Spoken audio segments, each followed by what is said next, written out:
L'une des rares à faire honneur à sa profession, puisque lorsqu'il y a des vols d'élections, des coups d'État, on se tourne vers les journalistes pour voir ce qui est dit, et trop souvent, ils se couchent, trop souvent, ils sont complices des pouvoirs les moins démocratiques qui soient.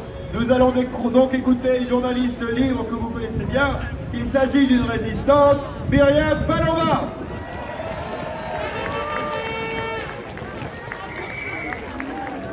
Bonjour à tous déjà, très bonne année et bravo à vous d'être là, de braver le froid aujourd'hui. Très bonne année à vous tous.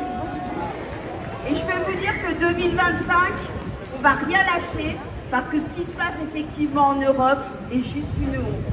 Alors l'Europe c'était quoi? On l'a vu pendant la crise sanitaire, c'est les privations de liberté, c'est le pass sanitaire, c'est des milliards pour des vaccins qui ont des effets indésirables, incommensurables. L'Union européenne, c'est quoi? C'est Madame von der Leyen qui envoie des SMS pour négocier des contrats.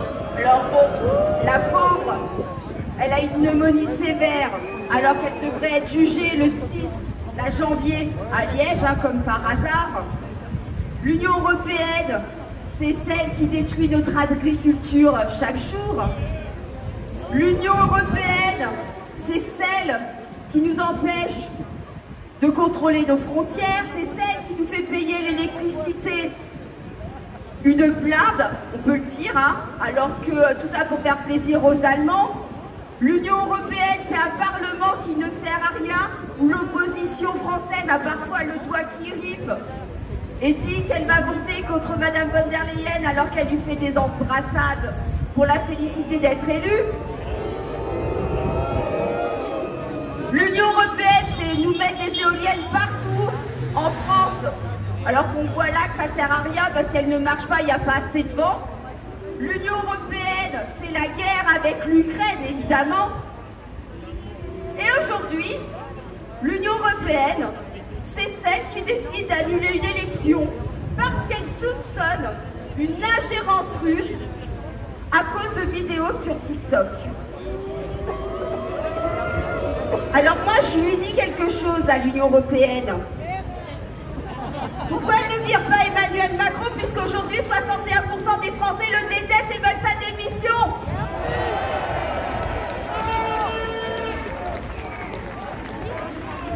L'Union européenne, l'OTAN, on n'en veut plus. Alors évidemment, il critique Elon Musk qui se mêle, c'est vrai, des élections anglaises, allemandes. Mais moi, j'appelle Elon Musk à venir nous aider à nous débarrasser d'Emmanuel Macron.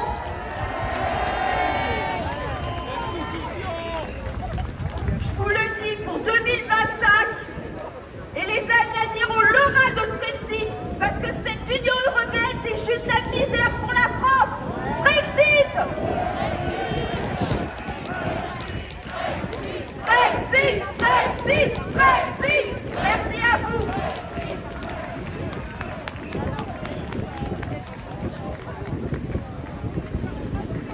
Et Myriam Palomba, qu'on peut applaudir très fort. Myriam Palomba, qui a mentionné un souhait qui est devenu tabou aujourd'hui quand on entend l'IFOP dire, je ne sais pas si vous avez entendu, l'IFOP dit qu'aucun Français ne serait pour la démission d'Emmanuel Macron. Est-ce que c'est votre cas? Est-ce que vous voulez la démission d'Emmanuel Macron? Macron, démission! Macron, démission! Macron, démission! Macron, démission! Macron, démission! Macron, démission! Macron, démission! C'est toujours la même chose avec les personnes qui veulent vous prendre vos droits, les personnes qui veulent vous mentir. On le voit avec les instituts de sondage, on ne peut pas poser toutes les questions apparemment, puisqu'on ne pourrait pas poser la question dans les sondages si les Français sont pour la démission d'Emmanuel Macron. Le pays a la fièvre, ils veulent casser le thermomètre. Vous laisserez-vous casser? Macron, démission! Macron, démission! Macron, démission! Macron, démission! Macron, démission!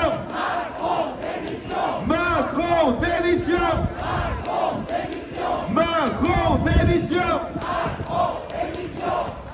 Nous allons maintenant clôturer